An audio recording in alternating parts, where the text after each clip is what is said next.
Alright, welcome back. James, MTG Biggie here, and I wanted to do a series of videos.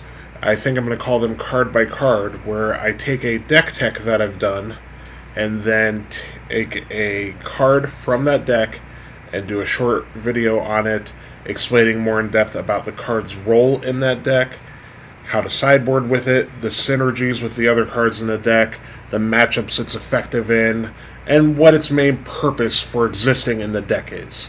Now, I've done a deck tech for Legacy Death and Taxes, and so I wanted to start off this series by breaking down some of the cards in it, starting with the main reason that you play this deck, I believe, and kind of the glue that holds Death and Taxes together, which is Thalia, Guardian of Thraben.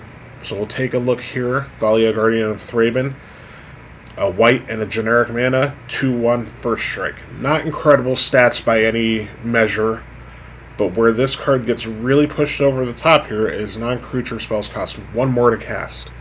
That means that in a format such as Legacy, where everybody's trying to play very powerful, efficient, low mana spells, taxing them by 1 mana is pretty insane. Brainstorm, Ponder, stuff like that. Force of Will, Daze, Stifle, any various counter spells like that. Sneak Attack, Blood Moons. The list goes on and on. Even 0 mana artifacts like Lotus Petal, Lion's Eye Diamond, all the cards in Storm, basically. It's just very, very effective at slowing down almost every strategy in Legacy, with exception of a few creature-based decks. Now, what helps make Thalia kind of the over-the-top threat that it is, and the annoyance that it can become, are the lands in Death and Taxes. Cards like Rashad Port. Tapping down a land of theirs is incredibly effective when all their spells cost 1 more thanks to Thalia, effectively making all of their spells 2 more mana, because you tap down their land on their upkeep, then they can't cast spells on their main phase that turn with that mana. Wasteland kind of does the same thing, but more of a permanent solution. So if you have a Thalia in play with an active Rashad Port, and then you could catch them with a Wasteland, you've effectively taken them off of 3 mana in that game of Magic, which is really, really difficult to come back from. The tempo swing that comes in your favor because of that is massive, massive. Other cards in your deck that synergize well with Thalia, land-wise, we have Karakas. Thalia, if you have noticed, is legend, so being able at instant speed to return her to your hand when your opponent tries to remove her somehow with a Lightning Bolt, an Abrupt Decay, a Swords to Plowshares, any removal spell in general, even sweepers and stuff like that. If you build up a board of creatures and you get Toxic Deluged, you can at least get back your Thalia and start your plan all over again. So just really good synergies with your lands kind of help Thalia tie your whole deck together. In addition, when you're taxing their lands and stuff, there is a lot of Deathrite Shaman running around in Legacy in general, in your bug decks, and a bunch of other strategies, food chain, things like that. Any deck that has black and green mana in it is going to be playing 4 of Deathrite Shaman. So it's a way for them to cheat on mana and ramp, so Thalia is not as effective by herself, but things like Phyrexian Revoker then come into play with Thalia and work together to further your Thalia, tax your spells, make you unable to cast your spells, and strain your mana plan. Kind of makes it work. You enter, when Revoker enters the battlefield, you name Deathrite Shaman, they now can't activate it to create mana or drain you or gain their life, which is really effective because those decks rely a lot on Deathrite Shaman, because Deathrite Shaman's an insanely powerful Magic card. As far as Thalia goes, she is the glue that holds the deck together, but there are a couple matchups that she's not incredible in. The Death and Taxes Mirror, Thalia is not great in, because their plan is to play creature spells that disrupt, just like yours is. And so her ability is not really taxing a lot of that deck. I mean, making an Aether Vial cost 2 mana instead of 1 is fine, but not incredible because they're likely going to have it on turn 1. Anything beyond turn 1 that you have, that you try to play an Aether Vial on is far less valuable.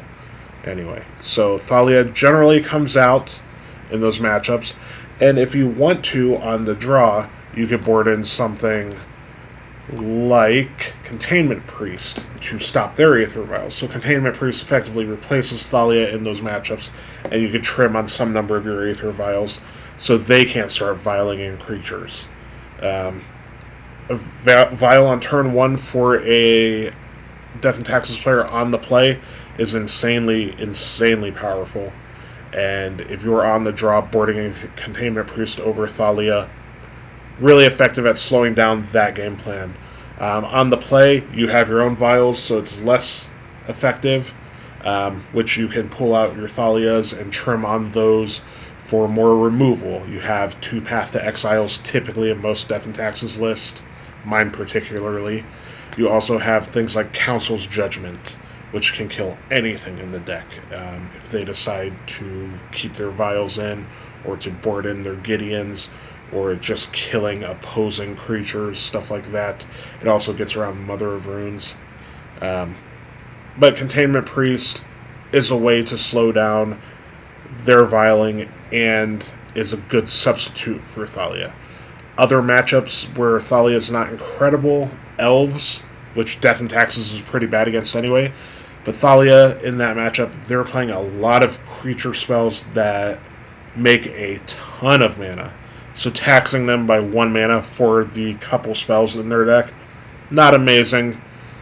Generally, you're just playing a vanilla 2-1 for a strike for 2. Not great. In that matchup, though, Aethersworn Canonist, another 2 mana 2-2 substitute for Thalia, says each player who has played a non-artifact can't play another non-artifact. Elves doesn't play artifacts. It's just elves and more elves and more elves. So they could stick their Llanowar Elves, but they can't stick their Llanowar Elves plus whatever, the next 2, 3, 4, 5, 10 elves after that turn.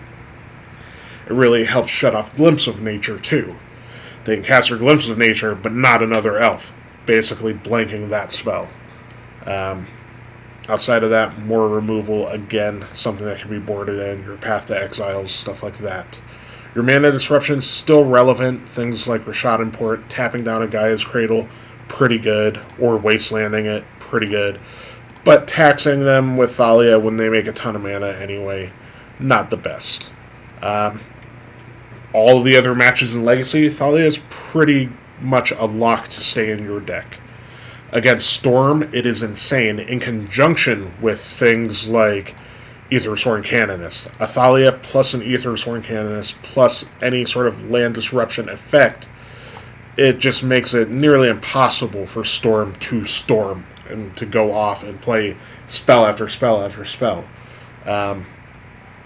Against decks like Sneak and Show or Blood Moon decks or Reanimator, anything that's going to try to cheat on mana or to cheat a creature into play, Thalia is really good at tying up their mana in conjunction with Containment Priest.